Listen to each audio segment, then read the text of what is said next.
પાટણ પાલિકા વિસ્તારમાં આવેલ અંબાજી નેડિયા વિસ્તારમાં રખડતા ઢોરોનો ત્રાસ અસહ્ય બન્યો છે। ગત રાત્રે વિસ્તારમાં આવેલા અંબાજી મંદિર પાસેના માર્ગ પર બે સાંઢ સિંગડે ભરાતા માર્ગ પરથી પસાર થતા રાહદારીઓ સહિત વાહન ચાલકોમાં અફરાતફરી સાથે માર્ગ પર પાર્ક કરેલા વાહન ચાલકોના શ્વાસ અદ્ધર થઈ ગયા હતા। બંને હરાયા બનેલા સાંઢના સિંગડા યુદ્ધના કારણે માર્ગની બંને સાઈડમાં રાહદારીઓ તેમજ વાહન ચાલકો પણ આખલાનો શિકાર ન બને તે માટે થોભી ગયા હતા। તો વિસ્તારના લોકોએ આ આખલા યુદ્ધને શાંત કરવા પાણીના મારા સાથે લાકડીઓનો વરસાદ વરસાવતા મહામુસીબતે બંને આખલાઓને છૂટા પાડી વિસ્તારમાંથી ભગાડતા લોકોએ હાશકારો અનુભવ્યો હતો।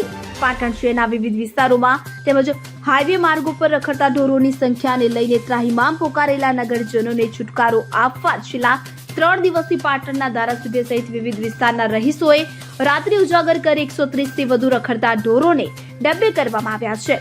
છતાં પણ હજુ કેટલાય વિસ્તારોમાં રખડતા ઢોરોનો ત્રાસ શહેરીજનો માટે અસહ્ય બન્યો હોય પાલિકા તંત્ર દ્વારા રખડતા ઢોરોની સમસ્યા કાયમી ઉકેલવા ઢોર ડબ્બાની ઝુંબેશ હાથ ધરી શહેરમાં રખડતા ઢોર મૂકનારા શખ્સો સામે પણ કડક કાર્યવાહી હાથ ધરે તેવી લોક માંગ પ્રબળ બનવા પામી છે।